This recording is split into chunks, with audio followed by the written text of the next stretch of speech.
Welcome to Roots and Seeds.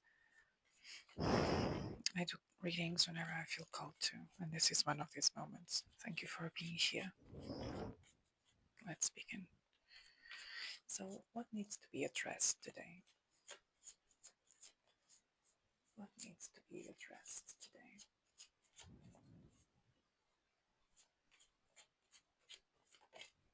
Thank you. So, we have here the Temperance card. There's some form of balance that is being required, right? Between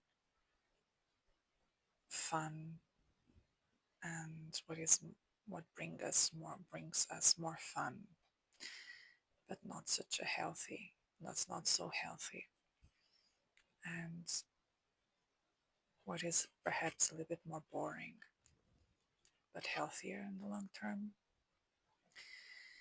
So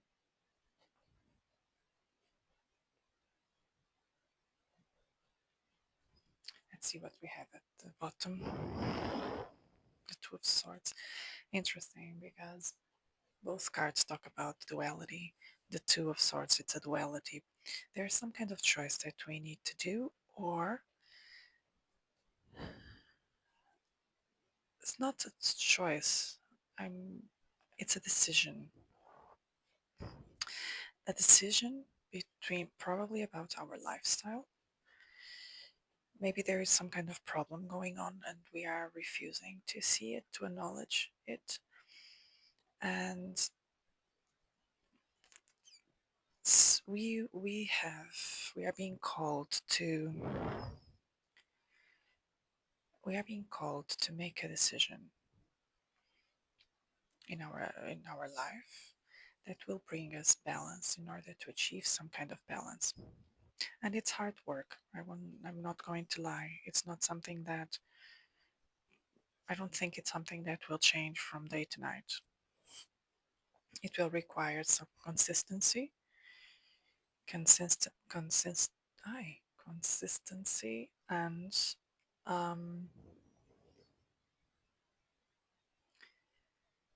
and self-discipline. That's the word I'm searching for. And I think it could be related with health, for example, with some kind of balance, physical balance, of course, mental balance as well. Everything is connected. So there's some kind of decision that we are being asked to do. And one more thing, I think we are I think we are aware of it. You know, probably other people already um, told us something in that regard, or we heard to a podcast about that, or we were already, the seed has been planted in our minds for us to think about it and to give it a thought. It's not, I don't believe that it's something completely new.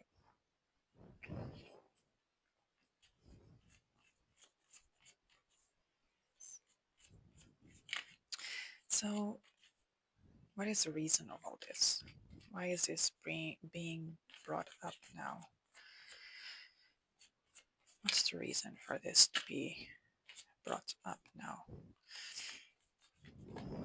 at this moment? What's the reason here? Okay, we have two cards. The first card is the King of Swords. There's definitely something that is a fact and we cannot run from it. It's a fact. It's something that is, it's a truth. It's a fact. If it's connected with health, this could be some kind of exam, a health exam that we received, a blood analysis. There is a fact. It's written. It's someone, we know it is.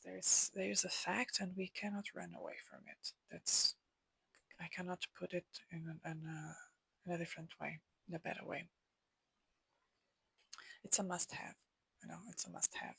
And here we have the Ace of Swords. I mean, This is definitely a truth that we cannot escape from.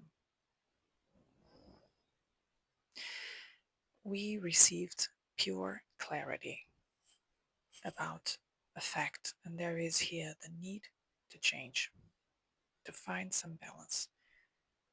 There is something that is pure truth, and it's not something that we imagined or we feel. I believe that this came to us in the form of information, pure information. This King of Swords here could represent a doctor, for example, if we are talking about health, or could be anything, in fact. Could be anything. At the bottom, we have the Eight of Pentacles. The Eight of Pentacles here could be talking about an excess of work, a workaholic situation, a workaholic person.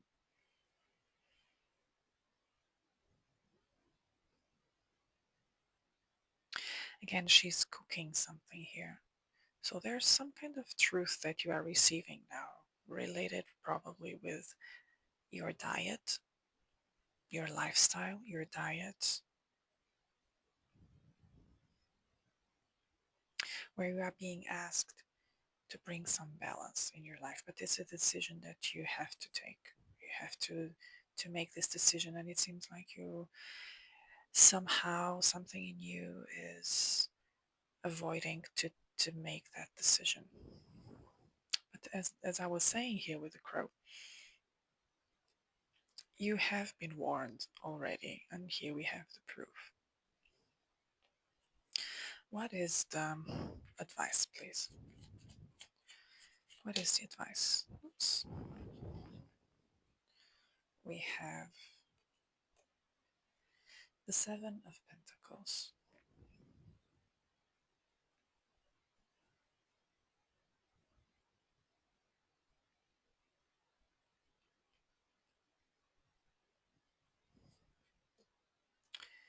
We have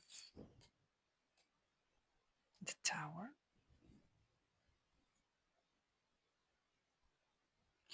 And we have the Seven of Swords.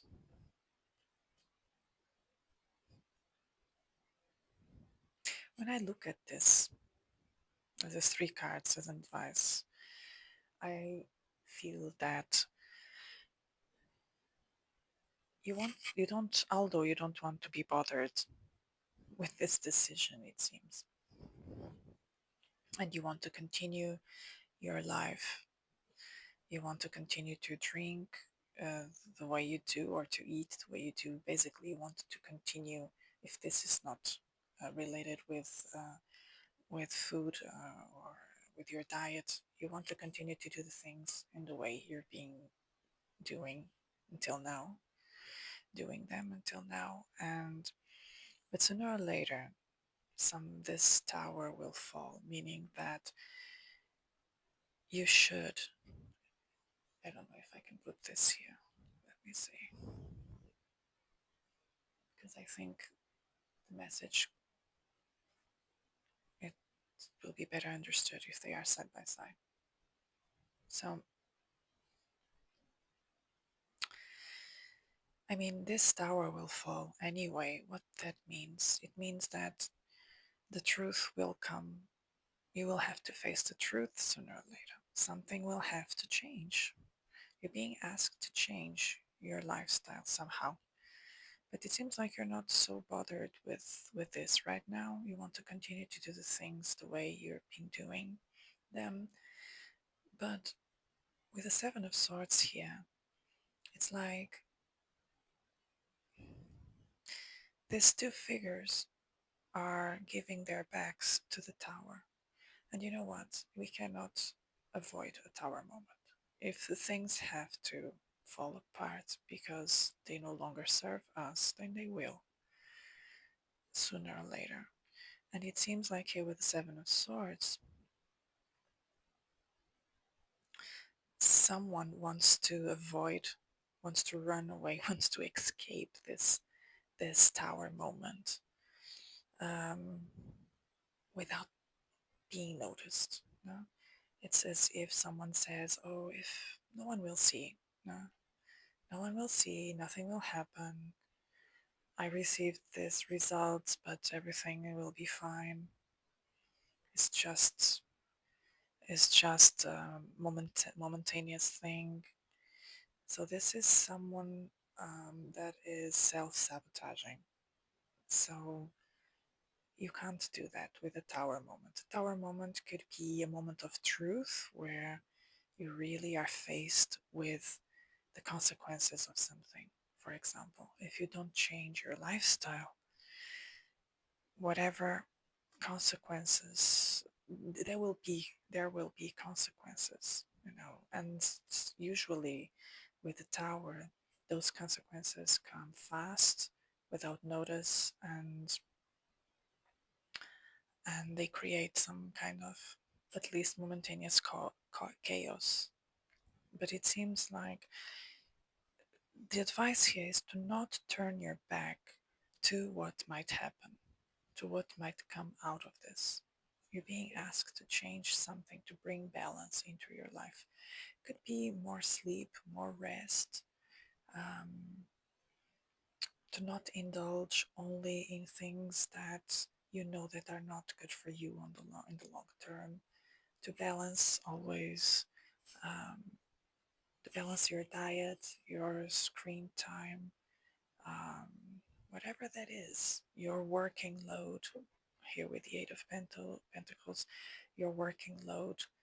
Try to find some balance. Okay, at the bottom we have the Nine of Pentacles.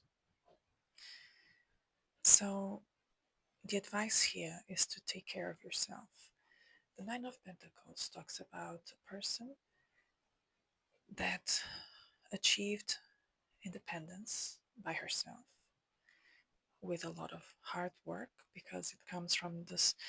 It starts with the. It starts no, but it comes in the sequence with the Seven of Pentacles, where we see someone working hard and collecting some profit, some fruits of their labor.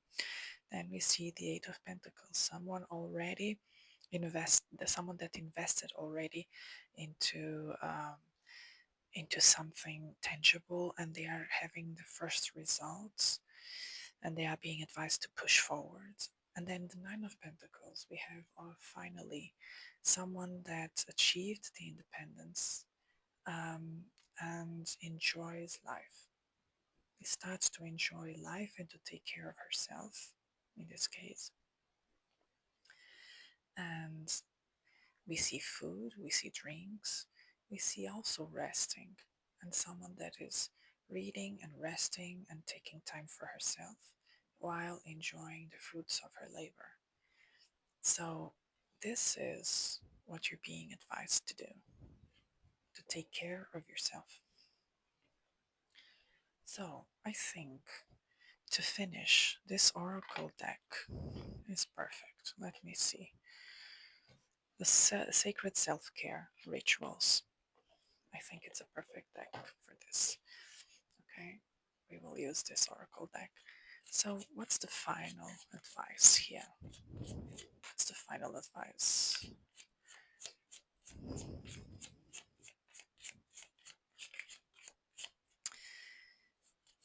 What can we add more to this reading? What kind of information we can add to the reading, please? What kind of information can we add more to close the reading? Oops. Okay. Oh, we have two cards. The first card we have is clear your energy field.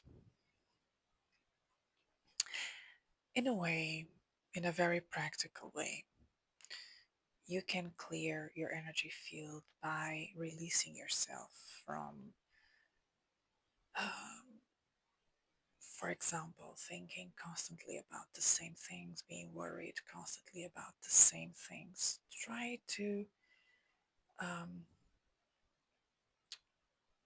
lift the space around you um, by somehow protecting yourself from this constant anxiety that come from constantly thinking about the same things, for example.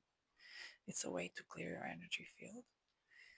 Here we see someone burning sage, but there is no need for, there's no need, no, it's not the only way to do it. That's what I want to say. In fact, these practices only work for the people that believe in them. So if you're the type of person that is not so connected with this kind of practices, you can clean your energy field by just having a bath with bubble bath, listening to music, dancing, cooking, doing something creative, something that um, helps you to feel energized. That's basically that. The second card we have music. You see, the second card is music. Listening to your favorite music, your favorite album, your favorite artist, or go to watch a concert, go dance, go to the disco, or dance at home, play an instrument. I feel like there's here a lot of rainbow colors. I mean, it seems like the reality right now may be a little bit heavy in the sense that it's bringing you some anxiety, because the advices here are all connected with lifting the field, lifting the energy around you, lifting up the energy. So I will leave the reading here. Thank you for being here. I wish you all the best, and we see us next time.